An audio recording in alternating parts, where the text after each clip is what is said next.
જીવનનો કિંમતી સમય લઈને તમારા ધંધા રોજગાર કુટુંબ એ બધાને છોડીને તમે અહીંયા આવ્યા એ અમારા પ્રેમને ખાતર અમે બેન મહેશભાઈ નંદીગ્રામનો પ્રેમ તમારા એકબીજાને મળવાનો પ્રેમ એટલે મને વિશેષ તો એ ગમ્યું.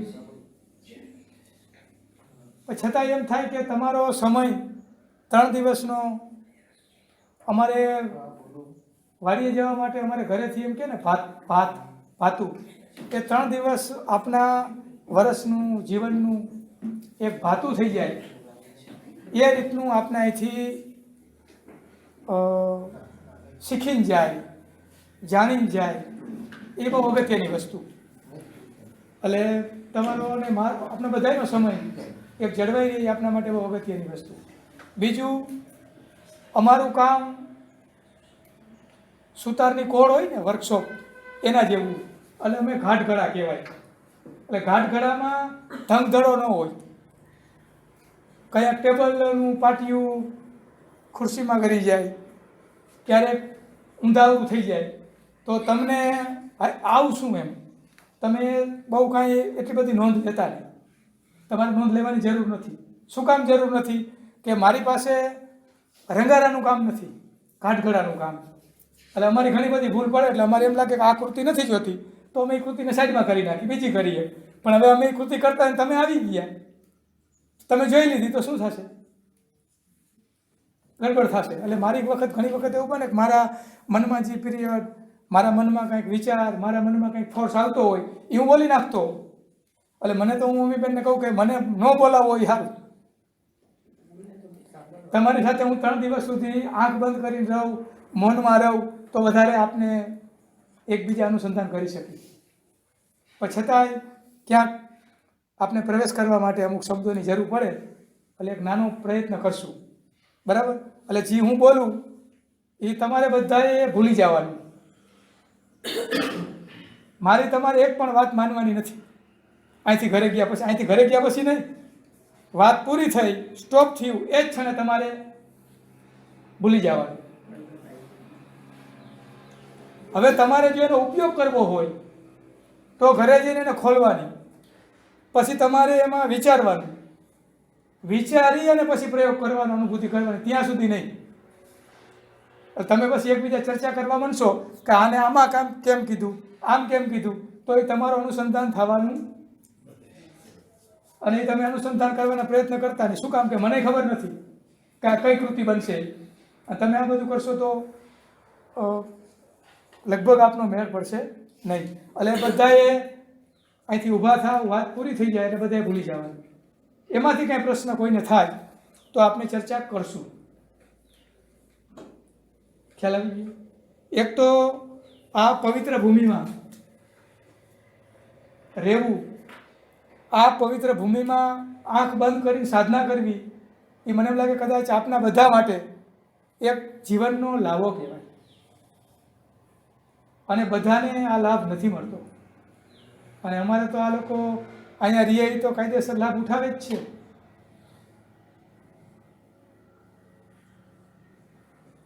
મકરંદભાઈના તપથી આ તપેલી ભૂમિ મારા માટે, મારા કરતાં અહીંયા સિનિયરો ઘણા બધા બેઠા, ઉંમરમાં તો ખરા જ, પણ ભાઈ સાથે રહેવામાં મારા કરતાં પહેલાં પહોંચી ગયા.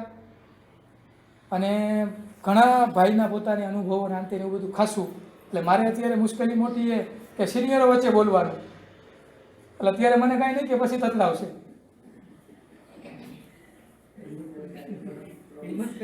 તો આ ભૂમિમાં અને તમને એક કહું ખાનગીમાં કે દર શિબિરમાં એક જણાને પોતાના શરીરમાં, પોતાની પ્રાણ લેવલમાં ચહલપહલ થાય જ છે, પણ ઘરે જઈને અભ્યાસ નથી કરતા. મારી નજરમાં અહીંયા હોય આજુ વખતે કોને શું થયું, પણ ઘરે જઈને અભ્યાસ નહીં કરે. હવે આ બધી વસ્તુ કોઈને કહેવાય તો નહીં કે ભાઈ તું કર કે તને આમ થયું એમ. એટલે હું કાંઈ બોલતો નથી, પણ અભ્યાસ મને દેખાય કે આમાં પરિવર્તન થઈ ગયું. આ અભ્યાસ કરે અને આગળ વધશે જ. આપણા બધામાં મોટામાં મોટી જો કોઈ નબળાઈ હોય તો અભ્યાસની ખામી. બધી જગ્યાએ આપને સમય મળે. કોઈ ઘરે ન આવ્યું હોય તો મોબાઈલમાં વાત કરી લે, મેસેજ મોકલી દઈ, મેસેજમાં વાહ વાહ કરી. કોઈક આવ્યું હોય તેની રાહ જોઈ કલાક 2 કલાક. આંખ બંધ કરીને જાય પરમ તત્વનું અનુસંધાન કરવાનું થાય તે બધાને વાંધો. કલાક બેસવાનું થયું હોય તો પોણી કલાકે આપની આંખ ખુલી જાય કે ઓહો હજી 15-20 મિનિટ બાકી રહી ગઈ, ઘણો સમય થઈ ગયો, આ કામ બાકી રહી ગયું. તો નક્કી કરો કે જીવનમાં કરવું શું.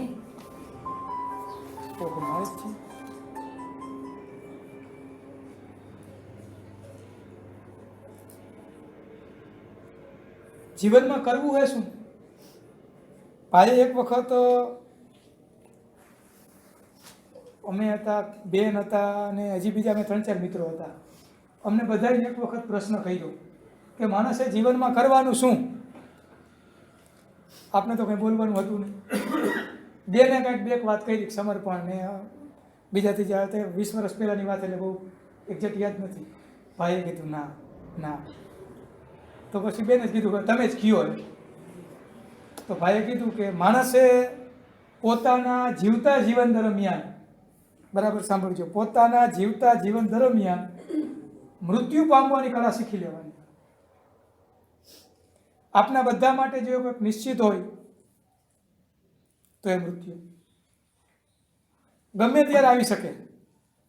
5 મિનિટ પણ પછી આવે કે 50 વર્ષ પછી, પણ આપના માટે નક્કી જ છે. તો એ કળા આપણે આપણા જીવનમાં મૃત્યુ પહેલાં હસ્તગત કરી લેવી જોઈએ. હવે આપણી પાસે એવો વિચાર જ નથી કે આપણે મરવાના છે. એવો અમર જેવો જ વિચાર લાગે, અમર જેવું જ આપનું કામ હોય. આપણે કેમ કે અમરત્વ પ્રાપ્ત કરીને આવ્યા હોય. તો મને એમ લાગે કે આ યુગનું, આ વિશ્વનું કદાચ આ એક ટ્રેનિંગ સેન્ટર નંદીગ્રામ. એટલે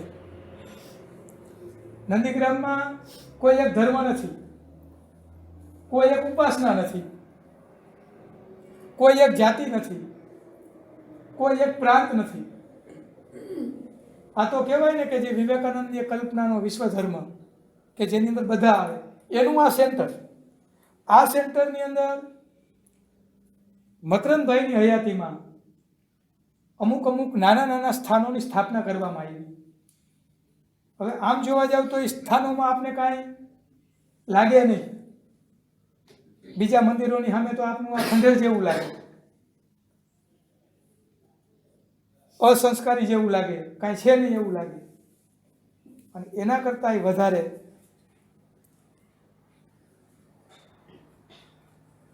આ બધા જ તત્વોમાં, આ બધા જ દેવત્વોમાં એ બધા દેવો આવ્યા. આ હું તમને વાત કરું, હું વાંચેલી નથી કરતો, સાંભળેલી કરું છું અને અનુભવ કરેલી. આ બધા દેવો અમારી કાઠિયાવાડની ભાષામાં કહું તો હજરા હજુર, લાઈવ. અંગ્રેજીમાં તમે કહો ને સીધું પ્રસારણ. પ્રસારણ કેવું તો કે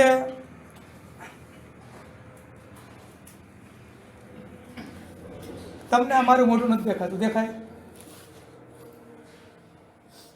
કેટલી છાણ લાગી, આટલું લાગે. તમને જ્યારે જીવનમાં તાલાવેલી લાગે ત્યારે તમે નંદીગ્રામમાં પહોંચી જાજો. જે તમને લાગે એ સ્થાનમાં તમે જતા રહેજો. જીવનનો મોટામાં મોટો પ્રશ્ન આવે, વ્યથા, દુઃખ. દરવાજામાં આવો, સંકલ્પ નહીં કરવાનો ક્યાં જવાનું, એમ જ્યાં ઠીક લાગે અહીંયા બસ બેસી જાઓ અને રમત જુઓ.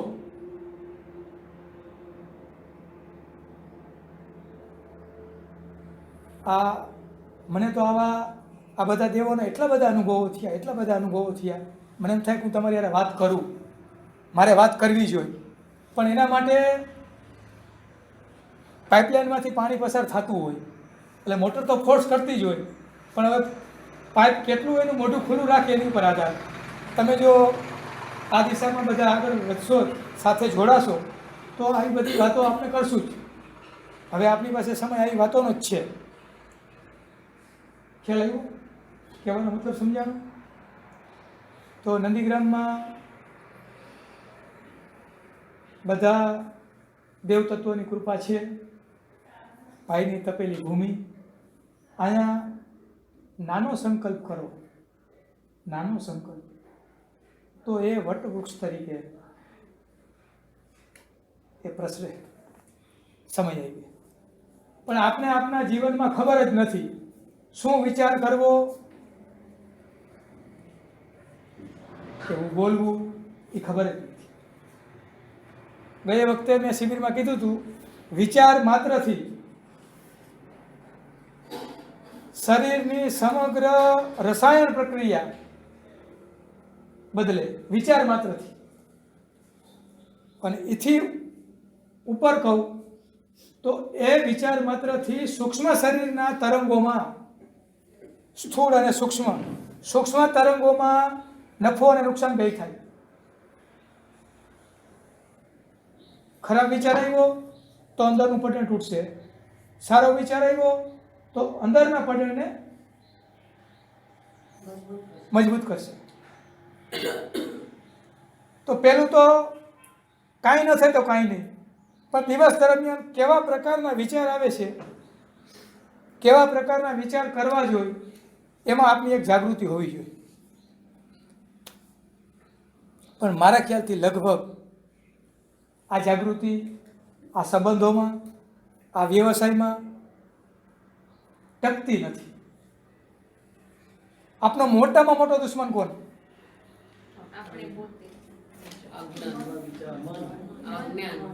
એ તો બધું તો તમારું ઓલા લેવલમાં, પણ આપનું વ્યવહારિક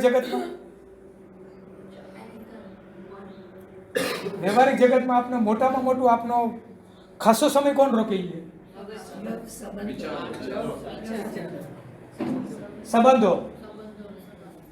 સંબંધો આપને નવરા થવા દેતા જ નથી.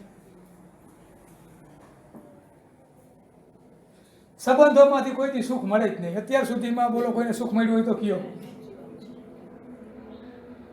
5 વર્ષ પહેલા આપને જે આનંદ ને શાંતિ હતી એ અત્યારે છે?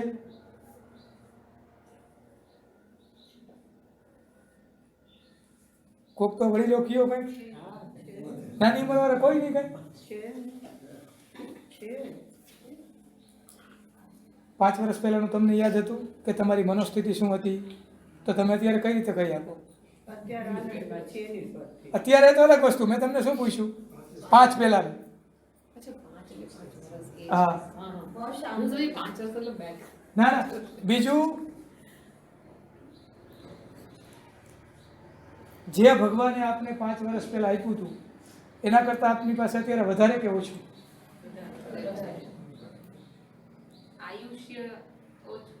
આયુષ્ય તો આપની પાસે અત્યારે આપણે મહેનત શેના માટે કરી? મહેનત શેના માટે કરી? શ્રમ શેના માટે કરી? સુખી રહેવા માટે, શાંતિ મળે એના માટે કરતા. એટલે પણ બેસિક ભૌતિક લોકો લાગે કે ભૌતિક રીતે હું કહું તો સુખી થઈ જઈશ, સુખી થઈ જાય, પણ આપણે અત્યાર સુધીમાં થયા નહીં. આપની પાસે અત્યારે 70-75 ની ઉંમરના છે અને 22-23માં છે. લગભગ કોઈને કાંઈ નફો થયો નથી. શું કામ નથી થતો? તો કે જે જીવાવું જ હોય એ નથી જીવાતું. બસ, બીજું કાંઈ નહીં. જો જીવાઈ જાય તો મોટું કામ થાય. તો જીવાવામાં આપણે નડતર શું? થોડું એનું આપણે પહેલાં જોઈ લઈએ. એક વખત ધ્યાનમાં બેઠો હતો ગામડે અને વિચાર આવ્યો. એ તો ફટાફટ વિચાર આવે ફોર્સથી, અને એ અમુક મિનિટોનો હોય. એ તમે બેઠા હો ધ્યાનમાં તો પછી તો એ જતો રહીએ, આળસ થાય નાનતે. એટલે પછી મેં ત્યારે ઊભો થયો. મેં કીધું કામ જેવું લાગે એટલે લખી લીધું, લખીને રાખી દીધું. પછી અહીંયા આવ્યો ત્યારે લેતો આવ્યો. પહેલું આપનું મોટામાં મોટી આપની જો કોઈ નડતર હોય તો આપના શરીરમાં પંચમહાભૂતમાં પ્રકૃતિએ આપને બધા ભોગો આપ્યા.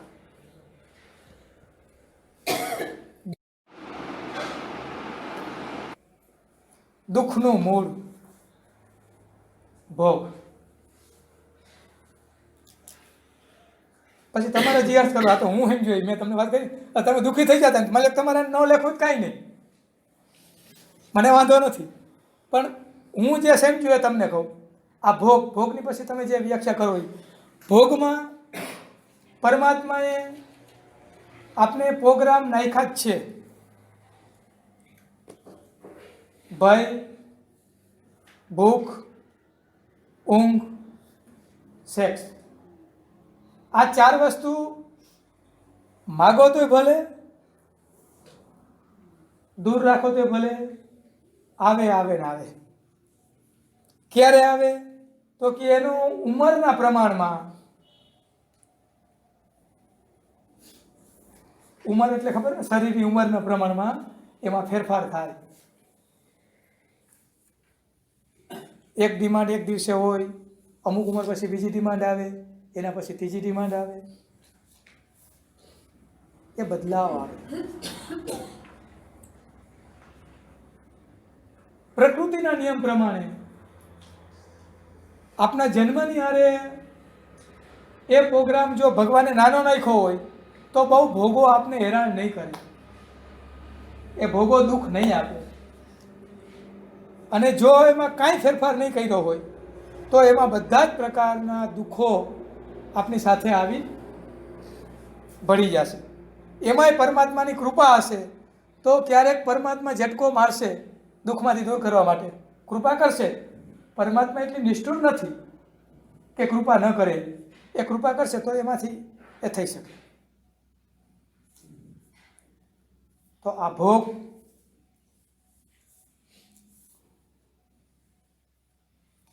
પરમને પામવા માટે પહેલી જો આપની કોઈ નબળાઈ હોય તો એ ભોગ, અને હંમેશા આપણે ભોગ માટે પ્રયત્ન કરીએ બધા જ પ્રકારના.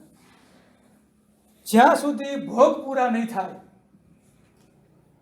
પૂર્ણ ભોગ, ભાવે કે કભાવે, સુખથી કે દુઃખથી, ત્યાં સુધી પરમને પામવાનો વિચાર નહીં આવે.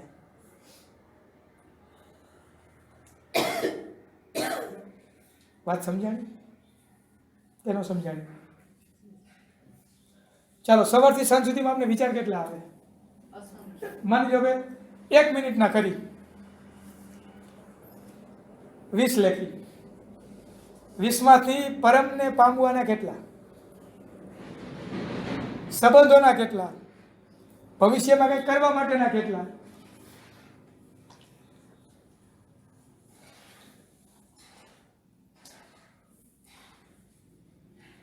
એટલા માટે નહીં સમજાય, એટલા માટે સમજાશે કે પૂર્વમાં અમુક પ્રકારના ભોગો આપના પૂરા થઈ ગયા, એ લોકો એક ક્ષણમાં સમજી જશે.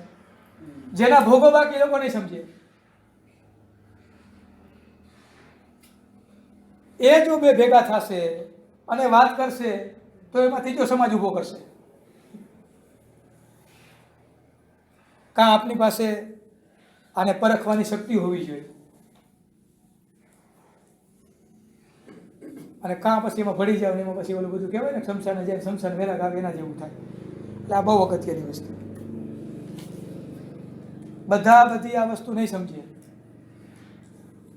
એના માટે કાં ભોગોને તોડવા પડે. ભોગો 2 રીતે તૂટે, એક ભોગ ભોગવવાથી અને એક યોગથી. ભારતીય પરંપરામાં એક મોટો એ ફાયદો થયો કે આ ભોગોને ચાલુ રાખ્યા, ભોગોનો વિરોધ નથી કર્યો. શું કામ નથી કર્યો? તો કે શરીર સાથે જોડાયેલા જ છે.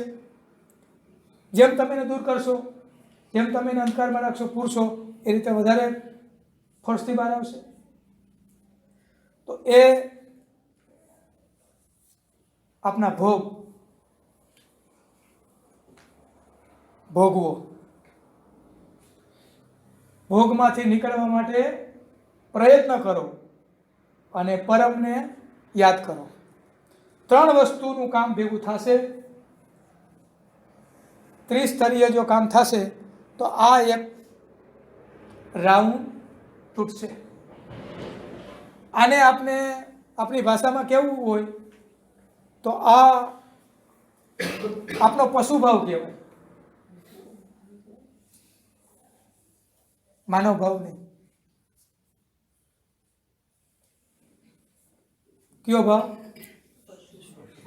પશુને ખબર જ નથી. એને ભૂખ લાગે ત્યારે ભાંભરે, એનો પીરિયડ આવે ત્યારે ભાંભરે, એના દુશ્મન આવે તો લડાઈ ઝઘડા કરી લઈએ, એ ઠીક નહીં લાગે તો બીજી જગ્યાએ જતું રહેશે. આ બધું પશુમાં, અમારે પશુ સાથે સીધો સંબંધ. તો આપણે બધા 5 મિનિટ હરીફરી લેશું. મારી સામે તમારી આંખ બંધ થાય, તમારું મોઢું પડે તો લિંક જાય. એટલે મેં તમને સવારે કહેતો હતો કે નાસ્તો ઓછો કરજો. હજી તમને એક ખાસ કહું, ભોજન ઘટાડી નાખો, ઊંઘ વધારો, આરામ વધારો. તમારે જો બધી વાત સાંભળવી હોય તો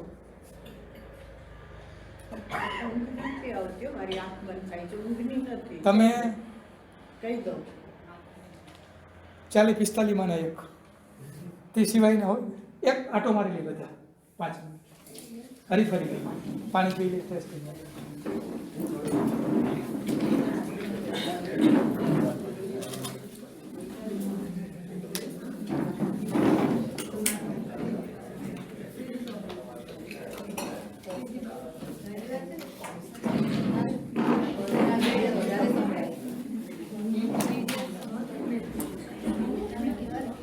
તમને તો પણ 2-4 જણા દેખાય.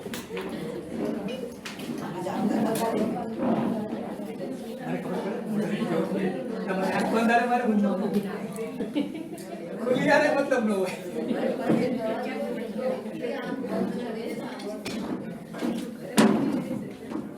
બધા ઊભા થઈ જશે.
નાનકડી રિસર્ચ છે, વચલી મોટી નથી, મોટી પર છે.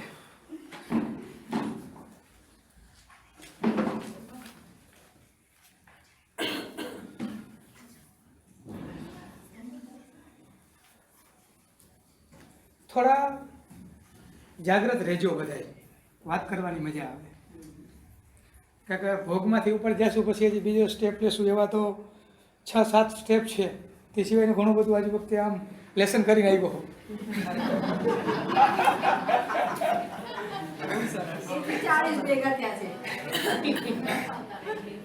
કે આજુ વખતે માર્ક્સ તો પૂરા લેવા જ છે. તો લગભગ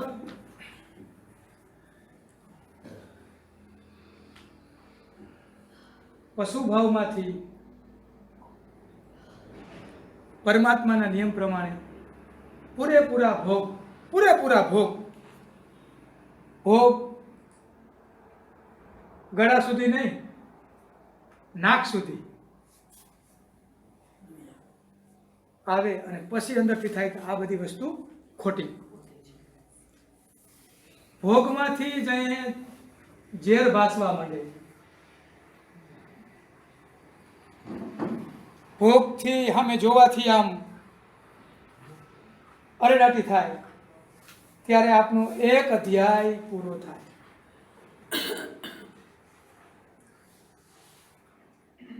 જીવનનો એક અધ્યાય પૂરો થાય. પરમાત્માએ મનુષ્ય શરીર આપી દીધું એનો મતલબ એ નથી આપના પરંપરાગત જે સિસ્ટમ આવી એ સિસ્ટમથી તૂટી જશે. એ વાત ખોટી. કારણ કે એ વાત જ અહીંયા નહીં આવે. એ વાતને સાંભળશે જ નહીં.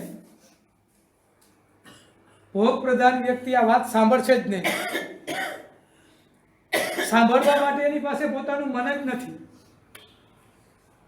કારણ કે મન પોતે દૂષિત ભોગથી. એટલે એ કદાચ મનથી વિચારશે, નફો કરશે તો એ ભોગનો જ કરશે. યોગ ચાલુ કરશે તો એને ભોગ તરફ જ લઈ જશે.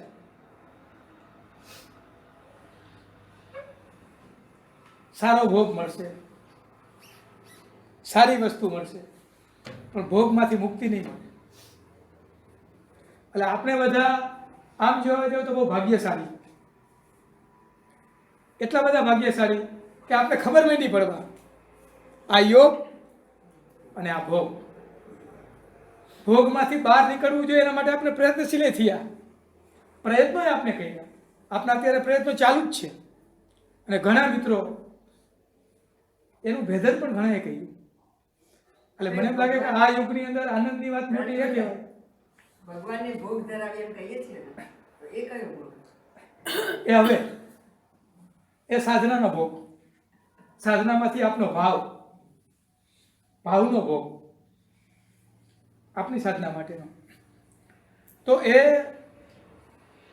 જે ભોગ અને ભોગમાંથી બહાર નીકળવું, માની લ્યો કે પરમાત્માની કૃપા, બીજું કાંઈ નહીં. બાકી કોઈ દિવસ આપના તાકાત બહારની વસ્તુ એ નીકળાય નહીં. ક્યાંક આપના સંબંધો વણશે, ક્યાંક આપની એકબીજાની ફરજ ચૂકી એટલે જે ઉભરો આવે અને છૂટા પડી જાય એ ભોગમાંથી મુક્તિ નથી.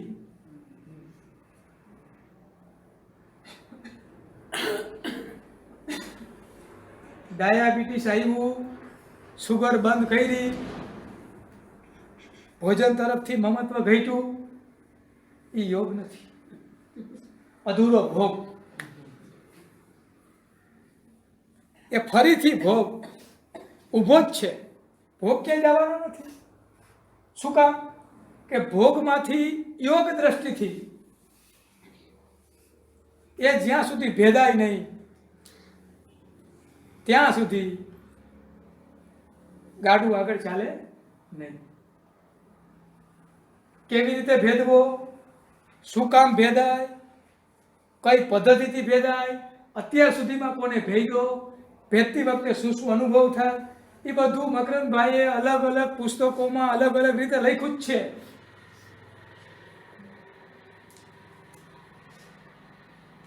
આ તો હું તમારા સામે એટલા માટે વાત મૂકું કે એ વાત સાંભળવાથી જે તે વખતે કંઈક વાંચો, કોઈને મળો તો સ્મૃતિમાં આવે અને એનું અનુસંધાન થાય. કારણ કે ભોગની વ્યાપકતા પણ એ આપણા માટે એટલી બધી મારે આની ચર્ચા કરવાની જરૂર નથી. શું કામ? કે આપણે અત્યારે બેઠા છે બધા, એ લોકો એક સ્ટેપ તો ઉપર ઉઠી જ ગયા. એટલે મને જરા આનો બહુ ભય નથી. આમાં મને બહુ હવે આટલા બધામાં બહુ મને શંકાઈ લાગતી નથી. કદાચ ક્યાંક ભોગમાં આપણે પડશું ક્યાંક તો વધારે સમય નહીં રહી, બહાર આવી જશું, કૃપા થશે. જો હવે ભોગ વિશે કોઈને કાંઈ પ્રશ્ન કરવો હોય, મારી વાતમાં કોઈને ઉમેરો કરવો હોય તો આપણે અત્યારે થોડો સમય એના માટે રાખી, પછી આપણે ભોગમાંથી બહાર નીકળી જશું મનોમન. આપણને ક્યારે ખબર પડે કે આપણે ભોગમાંથી નીકળ્યા બહાર? દિવસ દરમિયાન જે કાર્ય કરી, કર્મ નહીં, કર્મ તો બહુ મોટી વસ્તુ, કાર્ય કરતા હોય, કોઈ સાથે વાત કરતા હોય, કોઈ સાથે વ્યવહાર કરતા હોય અને વિચાર કરતા હોય, એ સમય દરમિયાન આપણે બરાબર પરીક્ષણ કરવું કે મને જે ઉઠ્યું એ શેમાંથી, ઇન્દ્રિયોમાંથી ઉઠ્યું તો બહુ ચિંતા નથી, એને પહોંચાશે. પણ જે મનના વિકારોમાંથી ઉઠ્યું એને નહીં પહોંચાય. મનના વિચારો ક્યાં? એ પછી આનો પ્રશ્ન લઈ લઈએ, આમાં અત્યારે ભેગો જ લઈ લઈએ. બોલો. ભોગમાંથી ઉપર આવવા માટે તમે કીધું એવી રીતે કે યોગથી એનું ભેદન થાય, પણ હવે એ યોગથી થાય એ બરોબર, પણ એ સહજ રીતે થવું જોઈએ કે પછી એને મહેનત કરવાની? એ વાત આવશે આગળ, કઈ રીતે ભેદન થાય. વિચારોનું તમે જે કીધું ને, એ મારી ભત્રીજી છે, ડૉક્ટર છે, અને એ છેલ્લા 15 વર્ષથી સ્ટડી કરે છે પરદેશમાં. એ કહે છે કે તમારા વિચારો ડીએનએ બદલી શકે છે. બિલકુલ. એટલે એ એક વસ્તુ આપણા શાસ્ત્રમાં છે, છે. પણ હવે સાયન્સ એક્સેપ્ટ કરવા માંડ્યું છે. ભાઈ કહેતા કે આપણે જીવન બદલવાની શરૂઆત કરી, મને વાતથી ચાલુ કરી દીધી તો 1-2 દિવસમાં, 5 દિવસમાં નહીં બદલે, 1-2 વર્ષમાં. સમગ્ર કોષોને 7 વર્ષનો સમય લાગે. અને ક્યાંક મહાપુરુષોએ કીધું 12 વર્ષ.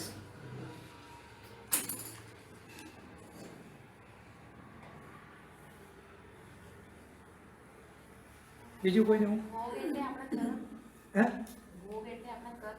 નહીં, ભોગ જે ભય, ભૂખ, ઊંઘ અને સેક્સ એમાં કર્મ નહીં આવે. નહીં.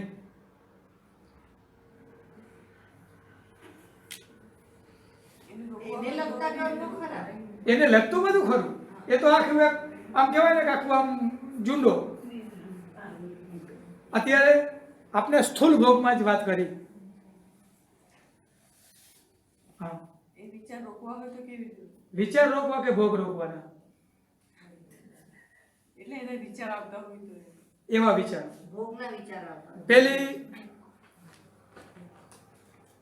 હાલો બીજો તમારો પ્રશ્ન રાખી, તમારો મીનુબેનનો બેયનો રાખી, હજી બોલો તો પછી એની ઉપર થોડીક લાંબી વાત કરીએ. તમે ભોગના વિચારો, ભોગની વાત કરી. હવે આ દિશામાં આપણે વિચારતા થયા લગભગ 5-6 વર્ષ. પણ જેમ જેમ આના વિચારમાં ઓલાની તીવ્રતા વધતી જાય છે. બહુ સરસ, બહુ પાયાનો પ્રશ્ન. જેમ જેમ જેમ તમે આ બાજુ જેમ ખેંચો એમ થવું. બિલકુલ એક્ઝેક્ટ બરાબર થાય. તો ભાઈ ઓછું તો દેખાતું નથી, ઓલું તો એટલું ઊંધું છે, આ વધુ છે. તમે જે કીધું ફરજ ચૂકની બી આપણને એવી અહેસાસ થાય તો પછી, કારણ કે શું કહેવાય, એ કઈ વૃત્તિને મહત્વ આપવું, ફરજો નિભાવવી કે પછી આપણી ઇન્સ્ટિંક્ટ હોય એના ઉપર ચાલવું? એ હજી થોડુંક આગળ લઈ લેશું, એ થોડુંક હજી આગળ આવશે, હજી થોડીક એને વાર. હજી બોલો બીજું. વાંદો ગરોળી જોઈને બીક લાગે છે, એ ભય જ છે કે ભવિષ્યના કોઈ ઘટનાનો ભય, એને ભય કહેવાય? મને એમ લાગે કે અમુક પ્રકારના આપણા જન્મની સાથે આપણે નાનું બાળક હોય, સમજનું થાય એટલે આપણે એને કહી ભૂત આવશે, ખતરસિંગો આવશે, પોલીસવાળો આવશે, આપણે કરી શું?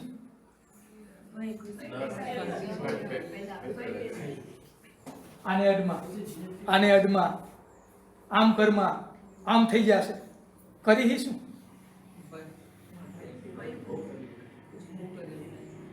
ભય આપને જન્મની સાથે મળતો નથી.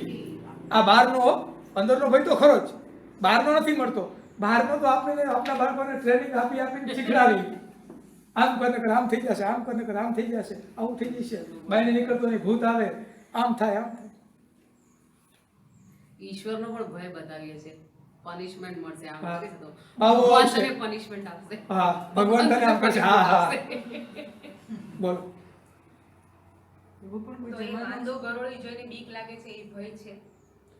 એક condition. ગરોળીનો તમારે ક્યાંક પૂર્વમાં એના વિશે મનમાં અનકોન્શિયસ માઇન્ડમાં ઘૂસી ગયું. આમ ગરોળી કાંઈ કરતી નથી. હજી સાપ હોય તો બરાબર. અરે maximum લોકો ડરે છે.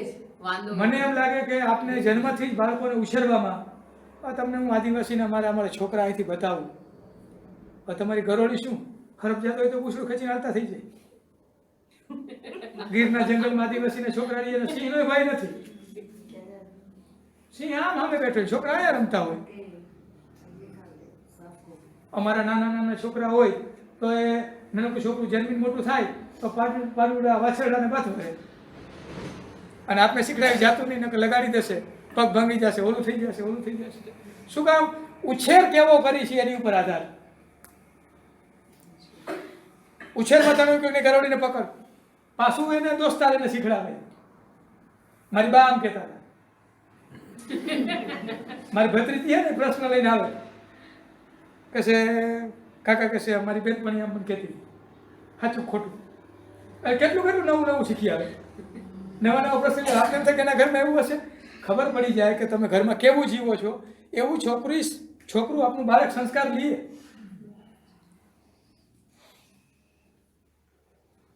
એટલે કદાચ આપણે બાળકને ઉછેરવા માટે આપની પાત્રતા હોવી જોઈએ, એ છે કે નહીં એ અત્યારે મને લાગે મોટો પ્રશ્ન.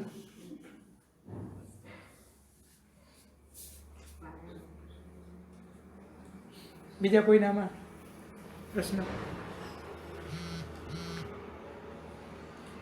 પરમાત્માની કૃપા કહેવાય કે આપણે બધાને ભોગના પ્રશ્નો સમી ગયા.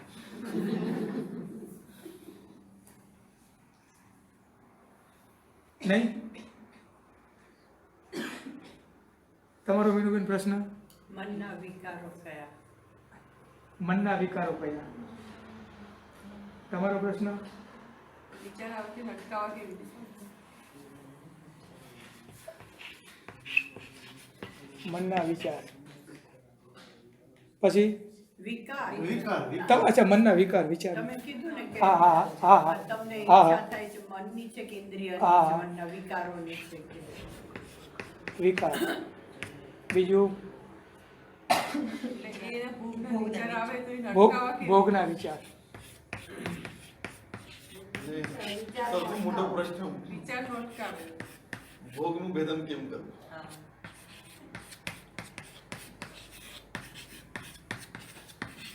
પંકજભાઈ? આ જે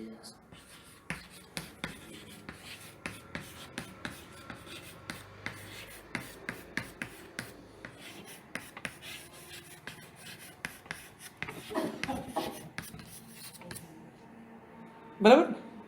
હવે કોઈને કંઈ પ્રશ્ન? એટલે મેં એટલા માટે લખ્યું કે મારે આને યાદ ન રાખવું બહુ, આગા પાછો થઈ જાય તો પાછું અવાઈ જાય. હજી કોઈને ઉમેરો કરાવવો હોય તો કરાવો, મામા કંઈ હોય તો કહેજો. હું કેમ એમાં અરે મામા તો પેલો રેકોર્ડ કર્યો, અહીંયા તો એ જાગે, એ આટો મારે, તમને ખબર? મામાને બધા ઓળખો શીખ મામાને. બતાવો. અને વિદ્વાન માણસ એક એક વ્યક્તિને વસ્તુને સમજે. મને કે તારા લેક્ચરમાં આવું, પણ કે નિયમ એવો હોય કે ઊંઘું તો ન હાલે, બરાબર? એટલે થોડીક વાર થાય કે આટો મારીને બેસે, જેમ ત્યાં ઘેરાવા માંડે ને એટલે આટો મારી પાછા બેસી જાય. જો આ પૂર્વ તૈયારી, મને કેવું નથી પડતું, એ આપનો નિયમ બરાબર જાણી ગયા. તમારો નિયમ તો ઉઠવાનું નથી.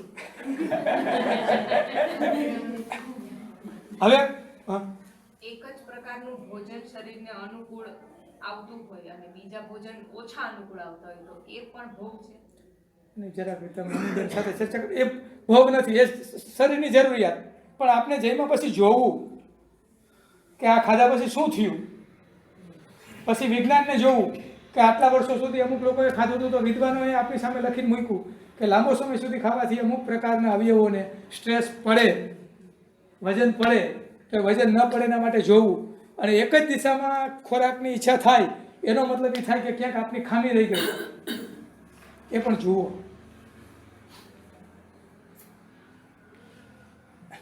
મનના વિકારો લગભગ જીવનમાં મનના વિકારો નીકળવાની વાત આવશે 5મે 6ઠા સ્ટેપે. આ બધાયમાંથી, આ ભોગમાંથી, સંબંધોમાંથી, પ્રતિષ્ઠામાંથી મન ઉપર ઉઠશે, આ 3-4 સ્ટેપમાંથી, ત્યારે આ મનના વિકારો ઘટશે. ત્યાં સુધી મનના વિકારો ચાલુ રહેશે. તો મનના વિકારો ક્યાં? મનમાં ઈર્ષાવૃત્તિ, અહંકાર, બધા કરતા હું પણ નુકસાન કરતા. આ મનનો મોટામાં મોટો જો કોઈ વિકાર હોય તો હું કોઈ દિવસ વિદ્યાર્થી ન બનવા દઈએ.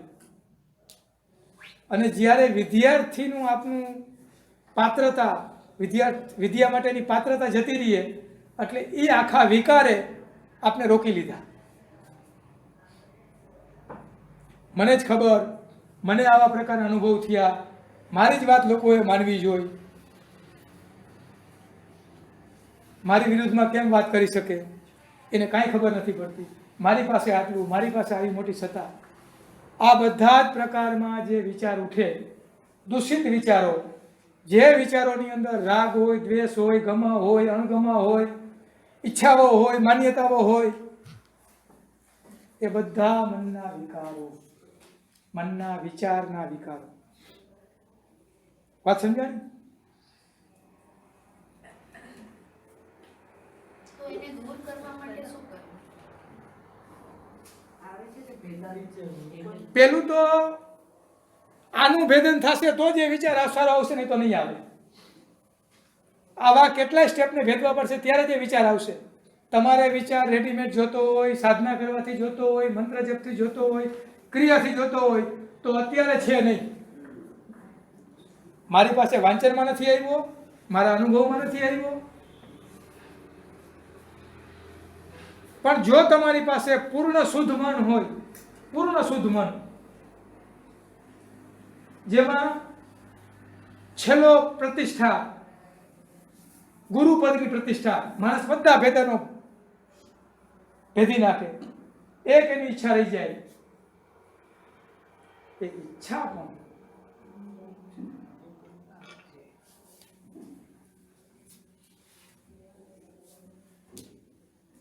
તમે તો ક્યાંય ગુરુ બનવાનો વિચાર નથી કરતા, પ્રશ્નથી અમને રોગ આવે બની જાય બને કૃપા.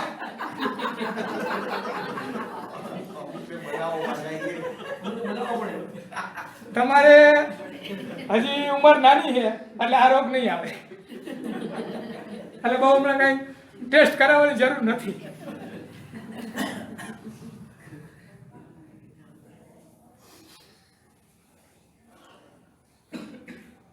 ભોગના વિચાર, ભોગમાં કેવું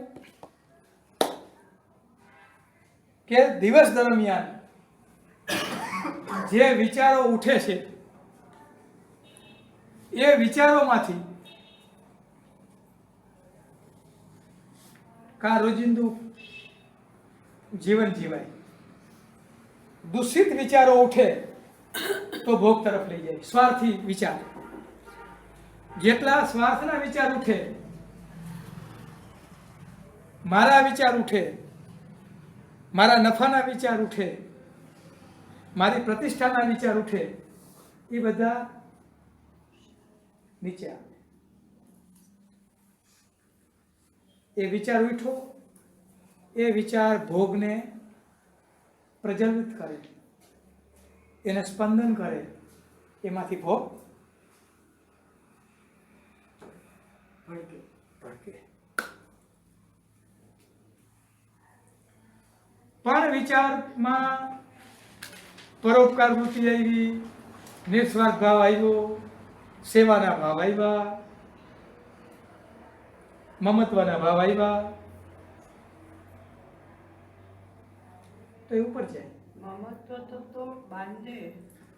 એક અવસ્થા સુધી મમત્વ બાંધે, એક અવસ્થા સુધી ઉપર લઈ જાય.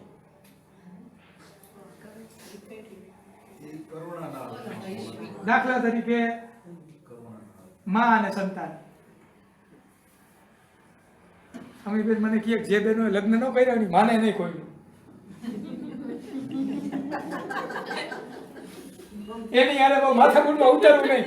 અમને તો પહેલા કહેતા. અને જે ભાઈઓએ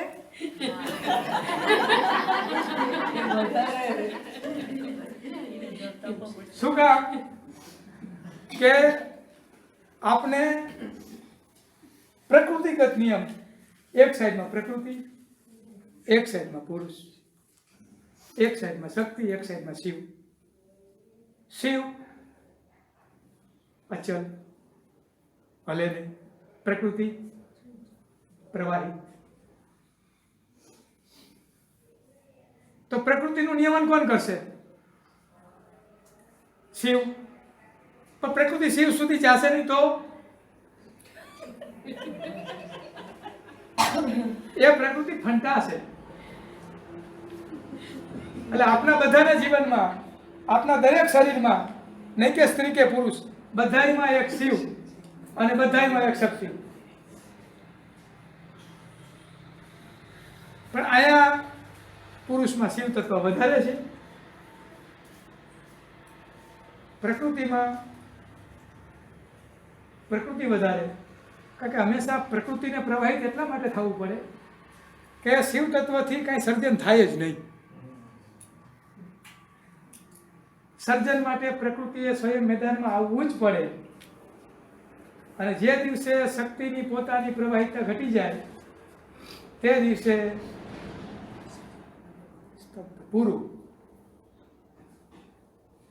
જેવું શરીરમાં એવું બહાર, એવું આપની સાધના, ત્રણેયમાં લાગુ પડે.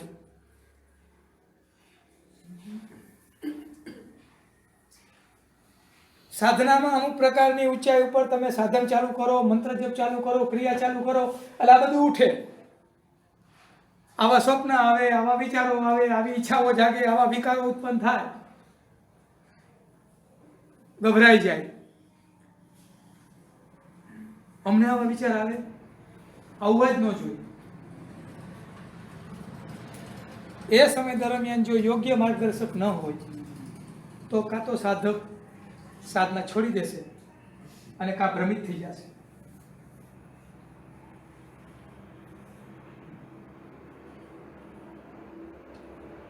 એટલે રોજિંદા વ્યવહારમાં, રોજિંદા કર્મોમાં મન ઉપર નહીં ઉઠે તો આ ભોગ આપને છોડશે નહીં.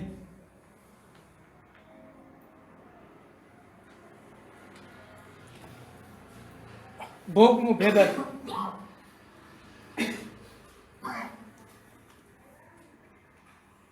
ભાઈની ભાષામાં ભોગનું ભેદન આટલી વારમાં થાય.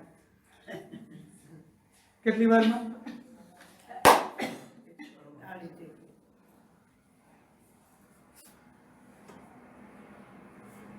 હું આ બધી વાતો કરું, સાચી ખોટી? બોલો.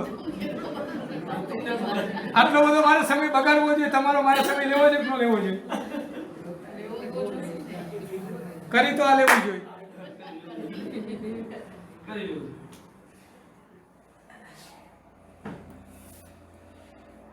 ખ્યાલ આવ્યો? પરમાત્માની કૃપા હોય તો દરેક શરીરમાં અલગ અલગ સ્થાનોમાંથી શક્તિ પ્રવાહિત થાય. અલગ અલગ સ્થાનોમાંથી, એક સ્થાનમાંથી નહીં.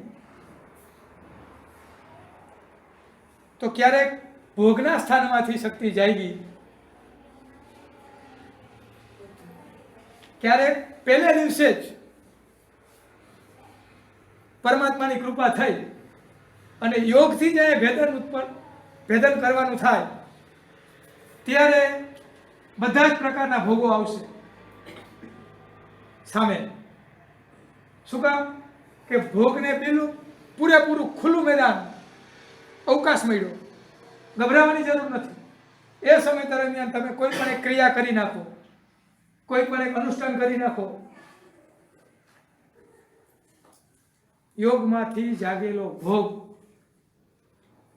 ભેદાઈ જશે. યોગમાંથી જાગેલો.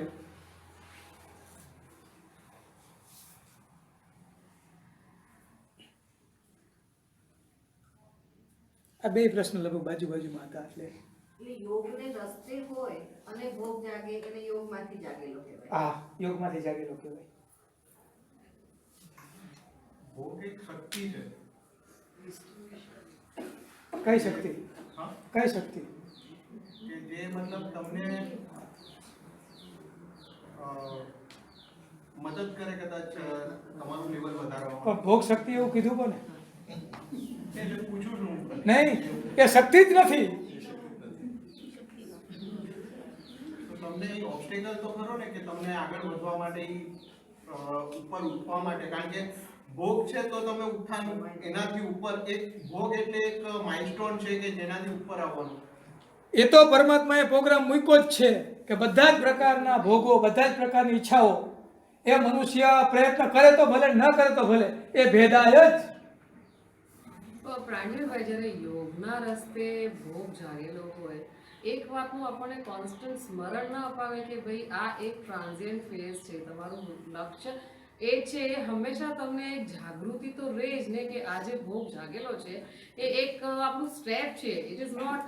પણ ભોગ જાગેલો હોય હા એ સમય દરમિયાન કોઈ નિષ્ણાતનું માર્ગદર્શન લઈ લેવું. હા રોગની અંદર જેમ આપણે સારવાર લઈ લઈએ છીએ ડૉક્ટરની, એ રીતે થોડું માર્ગદર્શનથી મોટું કામ થઈ જશે. અમે કંઈક ખાનગીમાં ભાઈ સાથે ચર્ચા કરી લેતા. ભાઈ ઉદાહરણ આપતા, ક્યાંક રામકૃષ્ણ દેવે ટવકો પૂર્યો, ઝીણું તમે વાંચ્યું હોય તો લગભગ ભોગ ઉપર બહુ લોકો ઓછું બોલ્યા, બહુ ઓછું ખેડાણ થયું. શું કામ કે ભોગોની વાતો થોડી જ કરવાની હોય, એ તો આપણી નબળાઈ કહેવાય.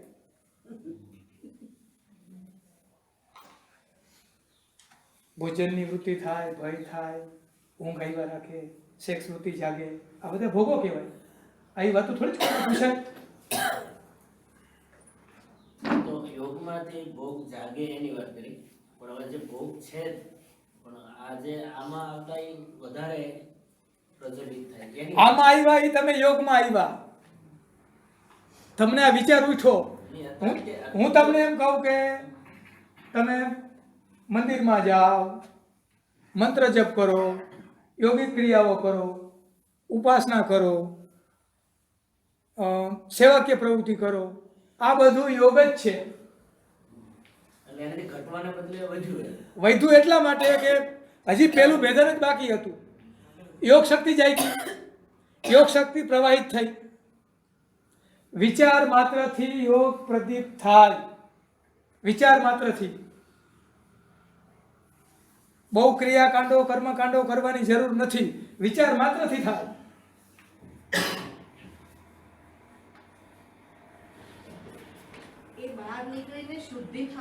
મને અમારે મકરંદભાઈ સાથે છેલ્લા દિવસોમાં એકદમ કહેવાય ને ભાઈ, બહુ કોઈ સાથે વાત પણ ન કરી શકતા, થાકતા, પણ એના બધા આસિસ્ટન્ટો મારા ખાસ દોસ્તાર.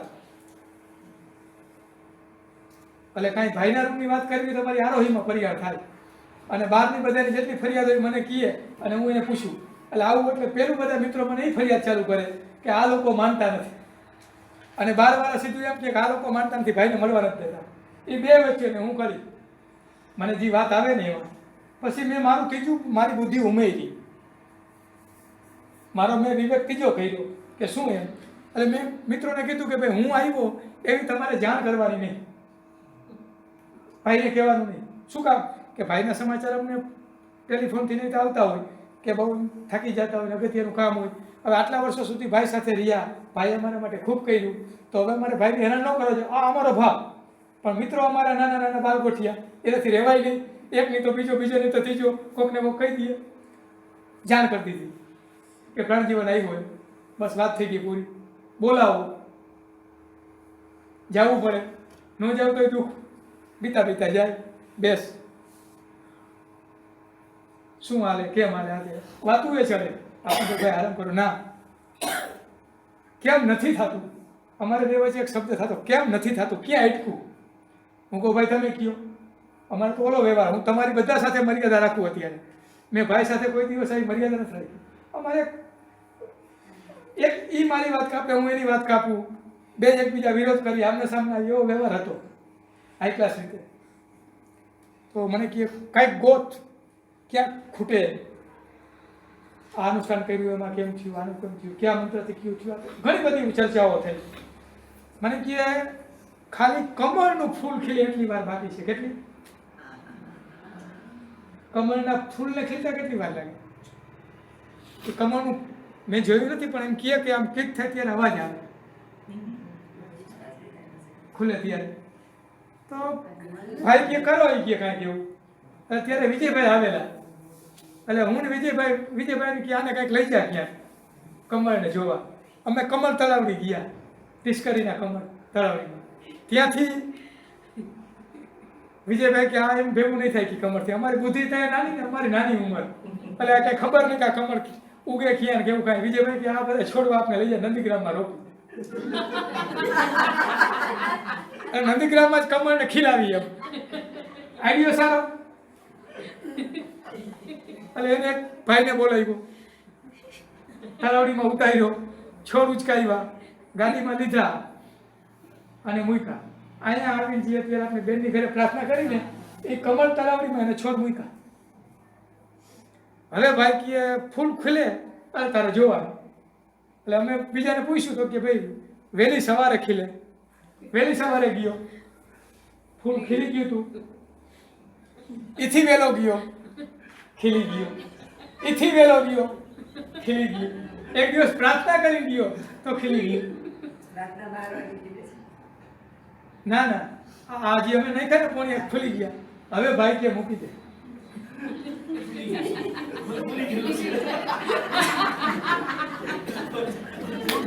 હવે એ કે રહેવા દે, નહીં થાય.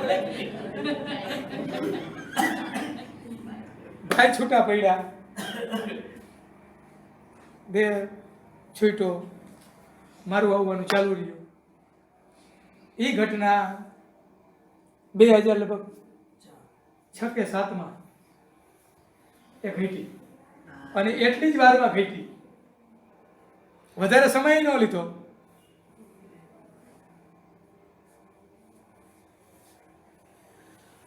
મારો કહેવાનો મતલબ આટલી ક્ષણમાં ખીલે એના માટે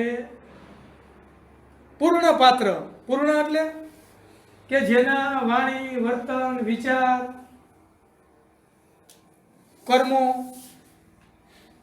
જાગૃતિ, સ્વપ્ન, એમાં ક્યાંય ગમા નથી. મહેશભાઈ તમને રાગદ્વેષની વાત કરે ને તો બહુ મોટો શબ્દ. આ તો પાયાનો, ક્યાંય ગમા નથી. જેનો પિંડ ભોગ ભોગવાય તૈયાર થયો, સત્તા સંપત્તિથી તૈયાર થયો, સમાજ સેવાથી તૈયાર થયો, એવો પિંડ તૈયાર હોય અને એ પિંડને પરમાત્મા સિવાય કોઈ વિચાર ન આવતો હોય, મારે જીવનમાં ભગવાન સિવાય કંઈ જોતું નથી, એવો જેને વિચાર આવતો હોય એને આ વસ્તુ કમળ ખીલે એટલી વારમાં થાય. વધારે સમય ન લે. આપને આપણું બધાનું રીડિંગ કરી લઈ કે જે રોજિંદુ જીવાય છે, વ્યવહાર થાય છે, એ વ્યવહારમાં એક આખો આ નકશો તૈયાર કરશું. એ નકશામાં આપને કેટલા ઉપર ઉઠ્યા,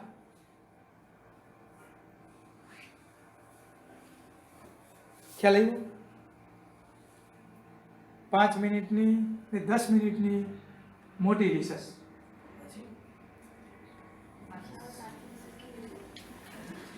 એ પછી તમારે કહી દેવાનું ભાષા.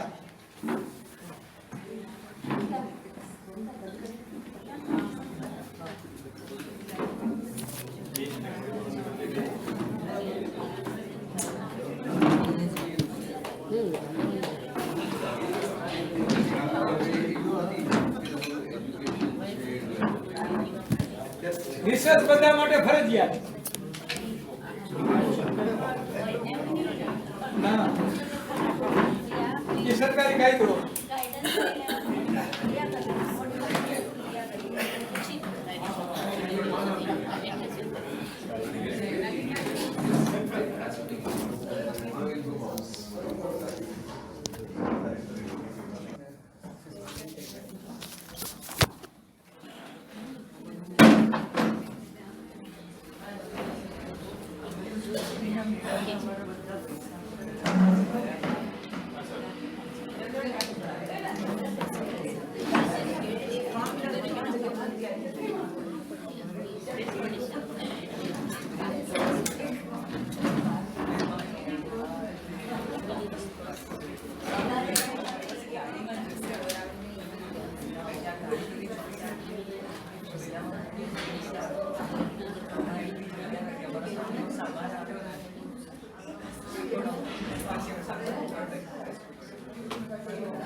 તમે પોઝ નથી કર્યું? આ છે ને તમારું?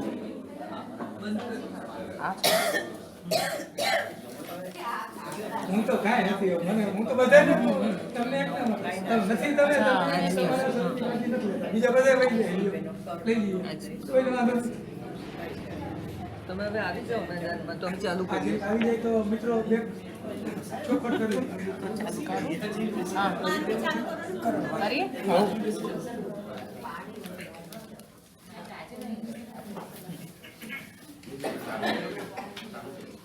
આમાં કોઈને કાંઈ હજી કાંઈ પ્રશ્ન કાંઈ હોય, કોઈ મિત્રોને હજી આમ ઉમેરો કરો, કારણ કે મારાથી આમાં સિનિયરો જ હાજર. મહેશભાઈ, તમને કંઈ લાગે આમાં ઉમેરો કરવા જેવું લાગે તો તમારી ભાષાથી, નવી ટેકનિકથી.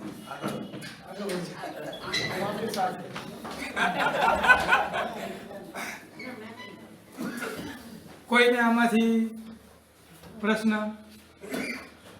કારણ કે જો પ્રશ્ન સાચો ઉઠશે તો અનેક લોકોને માર્ગદર્શન મળશે, મને અંદરથી ખબર પડશે કે પ્રશ્ન ઉઠ્યો, એમાં પ્રશ્નમાં મારી પાસે કાંઈ સમજ છે કે નહીં, મારે ફરીથી પાછું ભણવું પડશે કે શું, તો મને ખબર પડે. કોઈ પણ પ્રકારનો સંબંધ વધારવાની ભાવના એ ભોગ જ છે. સંબંધોનો પીરિયડ આવવાનો.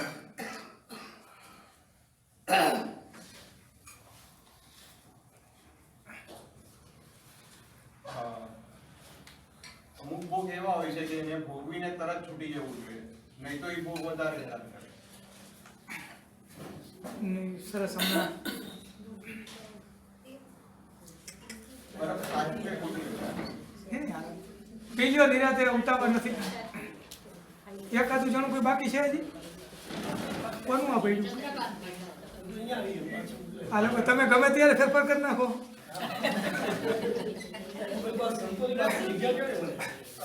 એક મને બધા મિત્રોએ વાત કરી તો મને થોડુંક એમ થયું કે એક ચોખવટ કરી દઉં. એક ભોગ અને એક શરીર અને મનની જરૂરિયાત એ બે અલગ.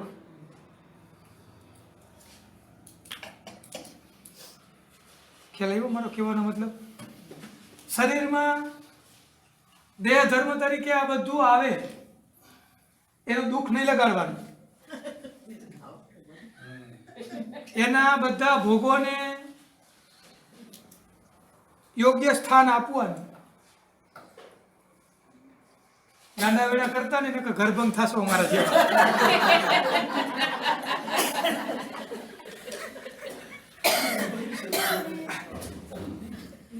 ખ્યાલ આવ્યો? એટલા માટે કે આ વસ્તુ શરીરની અંદર જે એનર્જી પ્રવાહિત છે એની અત્યારે આપણે વાત કરી છે. અને આપણા અત્યારે જે શરીર સંબંધો છે એ સહજ છે. શું કામ? તો દરેક મહાપુરુષ, ઘણા મહાપુરુષોને મેં અંગત રીતે એના જીવનમાં એનો છેલ્લો સંદેશો સાંભળવાની, વાંચવાની મેં કોશિશ કરી. એમાં મોટામાં મોટી વાત નરસિંહે કહી, વૈષ્ણવ જન તો તેને કહીએ. એમાં બધી વસ્તુ આવી ગઈ, ક્યાંય એને ભોગની ના નથી પાડી. મોટા ભાગના મારી પાસે આવનાર લોકોમાં, મારા મિત્રોમાં, મારા સંબંધીઓમાં, મારા ઓળખીતામાં યોગ અને ભોગનું એવું ગાન પણ આવ્યું એની કોઈ સીમા નહીં.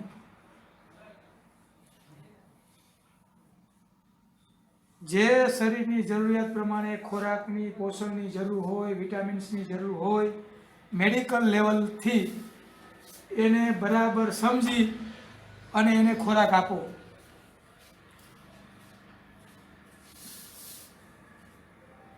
ઊંઘની જરૂરિયાત પ્રમાણે શરીરને ઊંઘ આપો. એને વધારે ઢસરડા શરીર પાસે કરાવોમાં. એકબીજા હમ હું જ બોલ ગઈ હમે હમ જોઈ લ્યો ને. નહીં તો એ ઘોડો આપનો ગમે ત્યારે થાકી જશે. અમે ખેતી કરી એટલે ખેતીમાં હવે તો ટ્રેક્ટર આવી ગયા એટલે પ્રશ્ન નથી. અમારી પાસે જ્યારે બળદ હતા, મેં બળદ ચલાવેલા, બળદને ટ્રેનિંગ આપેલી, એટલે અમારું આખા ઘરનું લક્ષ્ય, પછી એમાં બાળકો હોય, બહેનો હોય, પુરુષો હોય, એ વાવણી વખતે બળદને થાકવા ન દે. જો એ થાકી જાય અને ચાલવાનું બંધ કરે તો આખા વર્ષની વાવણી થાય નહીં, તો વર્ષમાં કાંઈ વળતર મળે નહીં. અત્યારે તો મોટર ને કૂવા ને બોર ને બધું આવી ગયું. તે દિવસે આકાશી વરસાદ. કોકિલાબેનને ખબર હશે કે વાવણી વખતે કે બળદને અમે ખવડાવતા, બધું એને યાદ છે. એ ચલાવવા માટે બળદને જરૂર પડે તો મસાજર કરવાનું, જરૂર પડે તો થાક્યો હોય તો શેક કરવાનું. એ ખોરાક ન લઈ શકે તો એને થોડી જ મિનિટોમાં એને પોષણ મળી જાય. એને અમે અનાજ કે ખાણ કે એવું આપી ટકી. હવે ખેડૂત તો અબૂધ કહેવાય, પણ એને ખબર પડે છે શરીર વિજ્ઞાનની. આ તો શરીર વિજ્ઞાન વાળાને ખબર નથી, એનું દુઃખ છે.